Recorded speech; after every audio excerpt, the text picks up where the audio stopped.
Hi everyone, good evening, good afternoon, good morning, good night.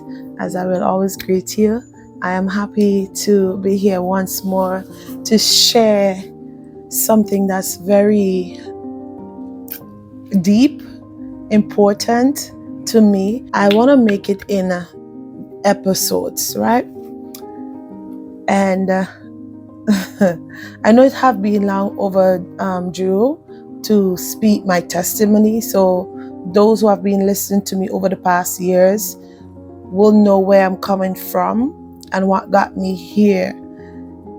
And first, I must say it's the grace of God that have me here and where I am today. But there are things along the journey that actually help to bring me to where I am today. Please excuse the shoulders exposing. It's hot, so I can't put on the long sleeve, and it feels comfortable this way because I know some of you may find it an issue, which I don't have an issue about it. So just in case for those spectators. Anyways, I want to speak about my journey. I want to speak my testimony, and I have some points written in my book. I have 8 points, but I wanna break it up into episodes. And today, which will be episode 1, I will be speaking on how I grew up. Some know, and some know me from since I'm a little girl. Some know me in my teens. Some know me as an adult. But many don't know how I was raised, how I was brought up. And for those who don't know me, this is for you. And for those that know me but don't know about me, this is for you. I will not give you too much because I don't want the internet to know everything about me either. But I'm just going to share with you whatever I know is important for you to know.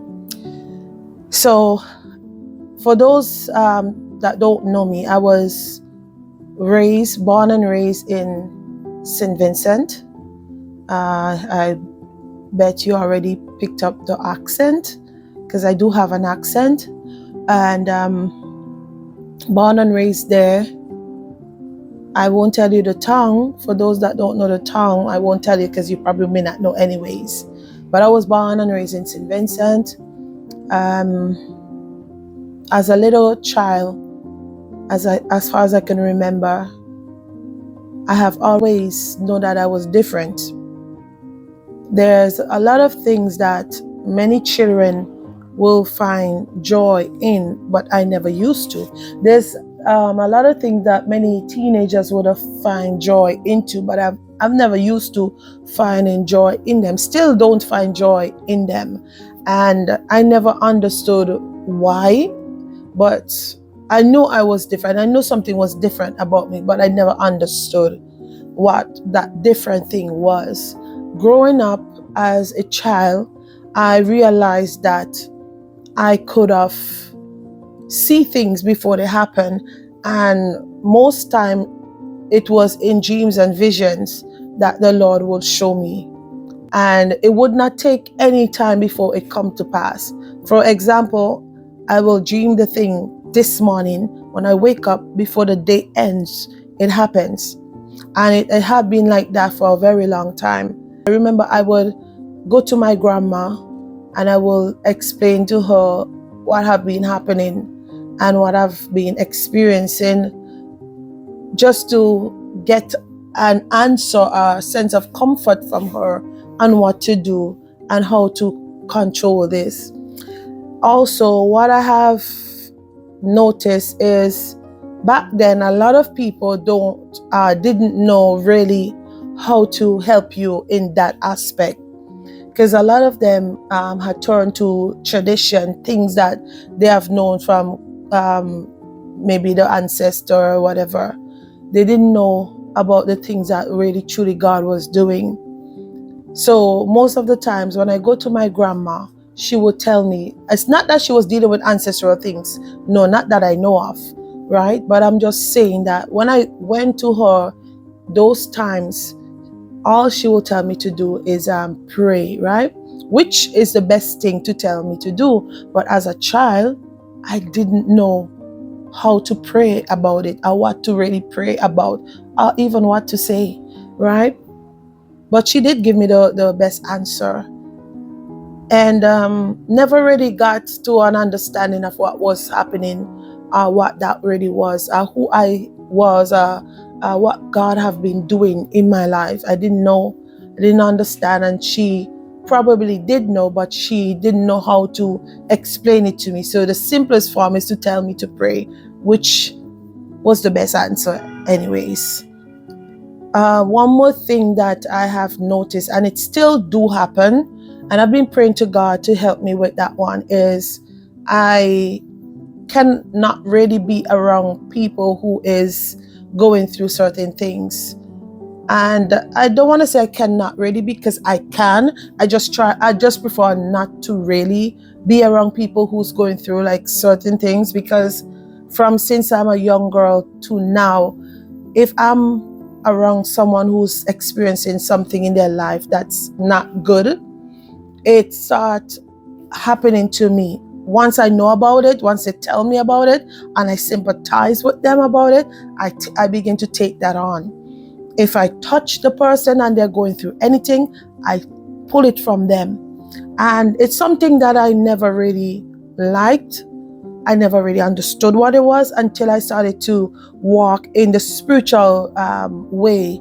Then I begin to understand it is a gift, but I don't know how to really control it. And I've been praying to God to help me. It's getting better. It's getting better, but it's something that I really don't. I really don't like, because I've experienced something before. When I was going to this church, I remember a couple years ago, it's been a while, when I was going to a specific church, we had prayer and fast that Saturday, because every Saturday we had prayer and fast. And that day when I went to church, we were told to stand in a circle. And this is why I personally do not like to hold hands in church. I don't like to shake hands in church. People shake my hands, but it's something that I really don't like. I wouldn't really tell you no, because I don't want you to feel offended. I'm a very blunt person, and I don't mind telling you no, but because I know who I am and who I'm trying to be in God, I don't want to offend anyone by being so blunt. It's something I do pray about. But that day we were told to stand in a circle and hold hands, that we're going to pray and stuff like that. And I can tell you, this man was standing beside me, and that time he was really sick. I didn't know what was happening. It was a cold, it was a flu or anything, but he used to cough so much, and I know it was not the fact that he had a cold, because it'd been going on for like months, like a very long time. So I know it was something that was different and could be spiritual. But anyway, I happened to be standing right next to him, unfortunately. And when I hold on to his hand, I literally felt something left from him and embodied me. I literally felt that. And because those times I didn't really know much about spiritual things and what to do. And I started to get sick. After a while, I started to feel sick, like really sick. But this sickness did not feel like a physical sickness. It felt like a spiritual sickness. And I remember I went to the leader of the church, and he said, this is why people die prematurely. But what in myself, I'm like, but this is not my fault. This is not my fault, and I will not die prematurely. The devil is a liar. You know, it's not my fault. I was told to hold hands in a circle, and unfortunately, I was standing right beside somebody who was spiritually sick. Because the Sunday after that Saturday, that Sunday, the person came to me and the person said, I don't know what you did to me, but I feel great. I feel good in my body. I feel great. And I'm like, you feel good, but I feel sick. I feel like something is not right with me. Something is wrong. Like I took on something from you. right? And from that time, for years, I have not been feeling well. Spiritually, I've been going through so much, so many spiritual, oh my God. I don't want to say too much in this one because I do have some other episodes that I'm going to talk on these things that I've encountered. I've came a long way. A lot of people don't know my testimony, but I've came a long way. If I really tell you where I'm coming from, you will not believe, because I don't look like what I've been through. I don't look like what I'm going through. I never wear my problem on my sleeve. I don't practice myself to do that.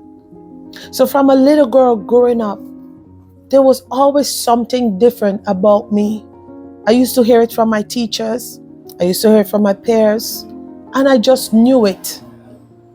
I just knew it because I could feel it. I could see it. Some things that I probably would want to do, I couldn't do. I couldn't. One thing that I've seen a lot of young women used to do, or young girls used to do around my time growing up, is wearing belly breakers and short pants under their bum. I couldn't dress like that. It's something that I couldn't. I despised it.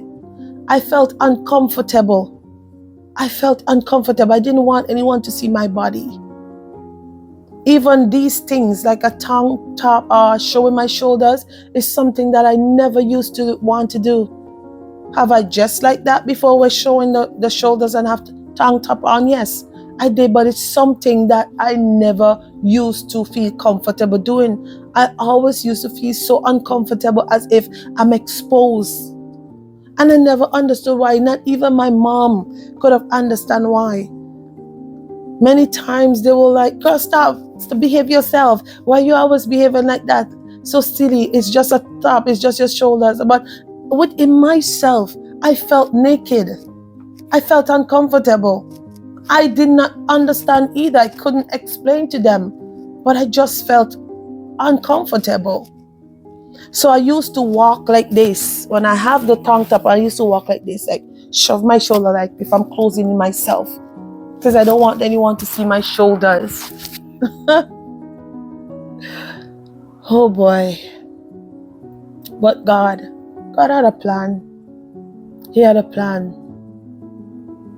He had a plan.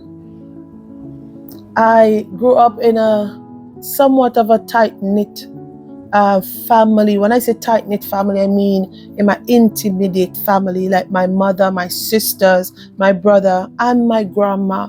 My relatives, the outer court of relatives, they were very much separated and selfish.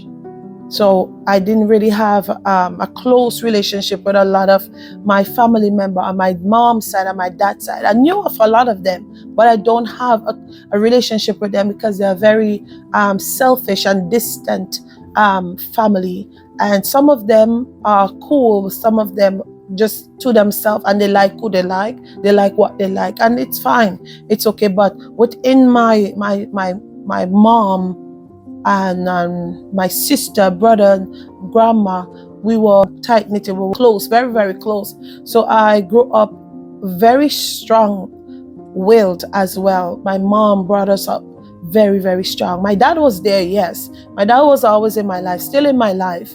But I'm just talking about my mom. She brought us up very strong-minded. We are very strong-willed, strong-minded, strong people, strong women and men, and I thank God for that. I thank God that she did not bring us up in a way where we don't have a mind of our own, and I'm grateful. But growing up, I was always, even though I was very strong-willed, I was very quiet, very extremely quiet. You could have done anything that you're not supposed to do in front of me, and I will never open my mouth to tell to anyone. That's how quiet I was. Very, very, very quiet. And there were times when a lot of people used to take my quietness for weakness. And they will try to walk on me. They will try to say things to me. They will try to do things to me. And then they realize I'm not a pushover. And I used to pray and I used to ask the Lord to give me the spirit of boldness. Help me not to be so soft and quiet, whereby people can take me for granted. And I've seen over the years that God have really removed that shyness. I'm a little shy still, because you will see me talking like this. Meet me in person. I'm a very shy person.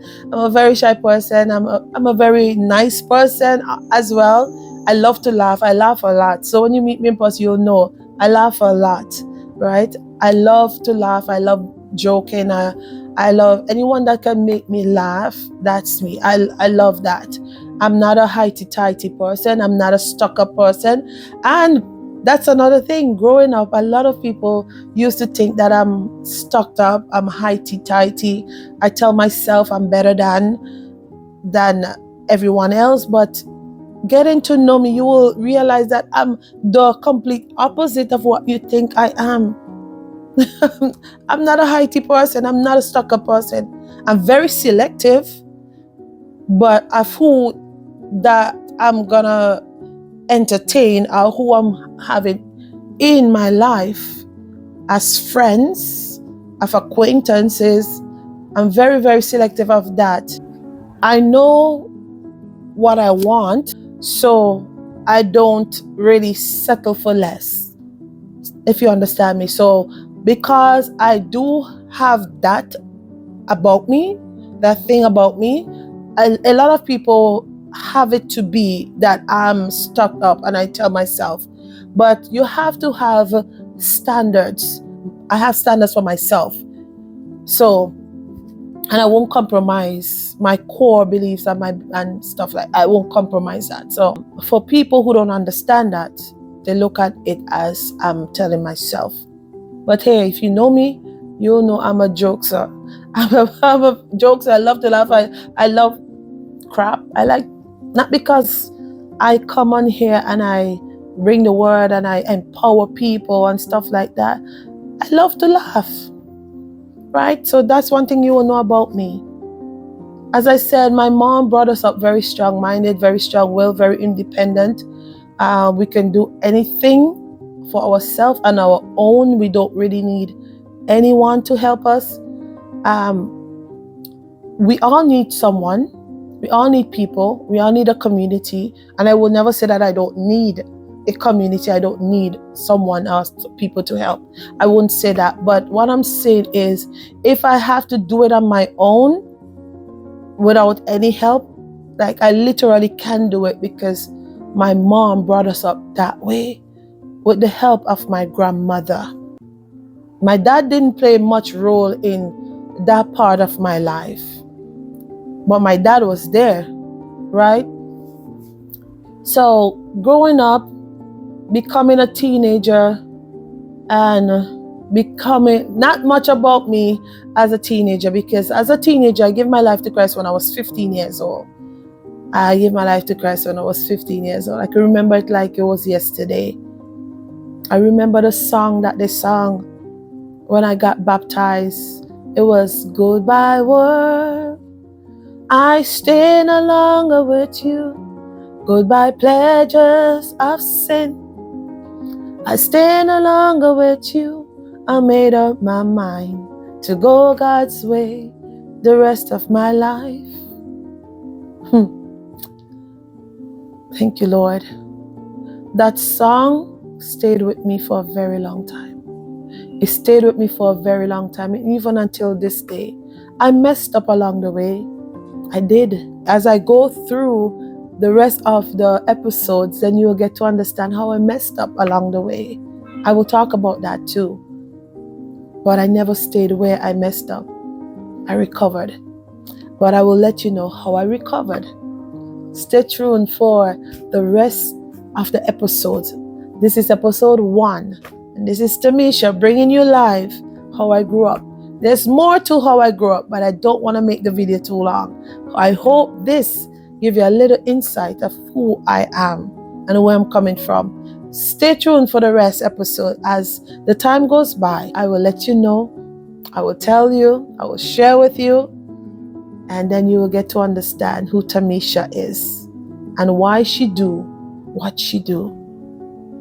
God bless you.